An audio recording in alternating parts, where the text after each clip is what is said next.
Namaskaram, Sadhguru. Sadhguru, Saligramamna is a special type of stone. The different type of consecrate panla, various tantric practices use panlan solranga.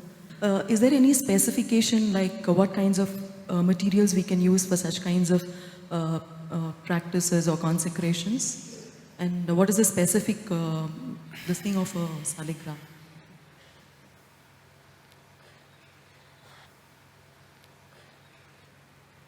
Saligram, generally what you find in the stores is mostly an egg-shaped stone.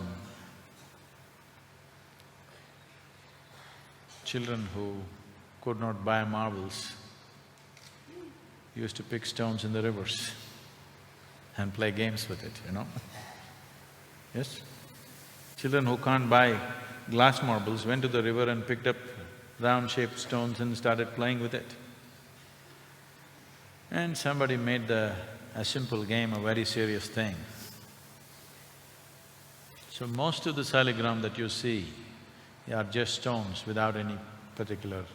they're just nice stones. I hope people stop picking them from the riverbeds, because at this rate, I was telling them when we went to Kailash, everybody wants to pick up a stone. There was a time when people were walking from here, from Tamil Nadu, people walked all the way to Kailash. If 10 people started off, only 2 people came back.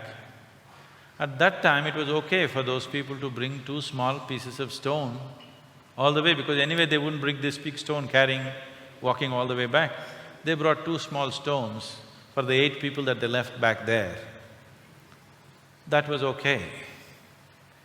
Now you're going in vehicles very comfortably and you want to load up bagfuls of stones and come home at this rate. I was just telling them, if this happens in a few years, the whole of Kailash will be in Tamil Nadu.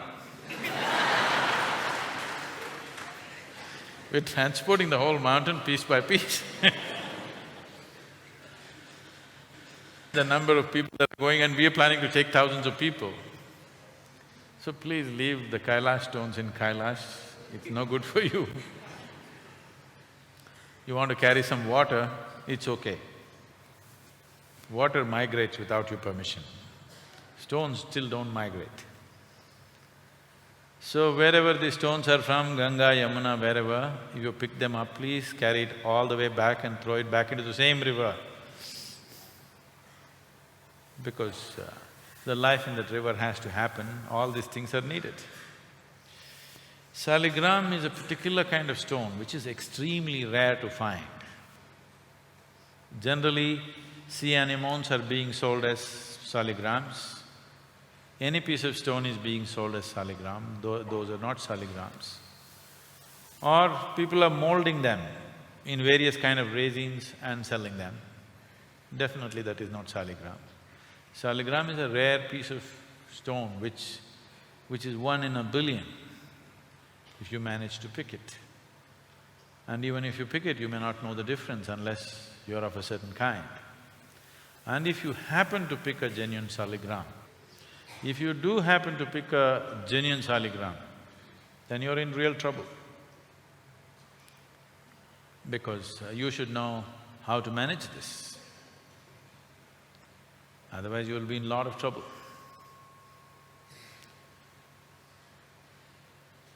It can also make your life if you know how to use it. It's a great treasure if you know how to use it. Otherwise it can be disastrous if you do not know how to use it. People who are living in family situations, simple lives without much discipline, without much focus, without much awareness, should never ever keep a saligram in their home. If they do, they could go through any amount of turmoil. We have seen such families. Somebody, 2, 3 generations ago, your grandmother, grandfather, somebody brought a saligram, they made their life out of it. But after they died, the next generation do not know how to keep it. And those families go through such turmoil and such horrors which are unimaginable, because they simply do not know how to manage the energy. It is like you have a powerhouse You have a power generating source in your house and you don't know how to manage the energy and you will be constantly in trouble, isn't it? Whatever you touch, you will be in trouble. So this is just like that, it's a tremendous power storehouse of energy. It is like a mini cosmos. It is a microcosmos in its own way, because it carries the same type of energy as cosmos would in its magnified version. So, this thing about seeking ekamukhi, seeking saligrams, please leave these things alone. This is not genuine spiritual process. This is souvenir collection, you know. Wherever you go, you want to pick up something and think this is sacred, that is sacred. Everybody wants a ekamukhi. You yourself have many faces. When you have many faces, if you wear a ekamukhi, you're asking for trouble.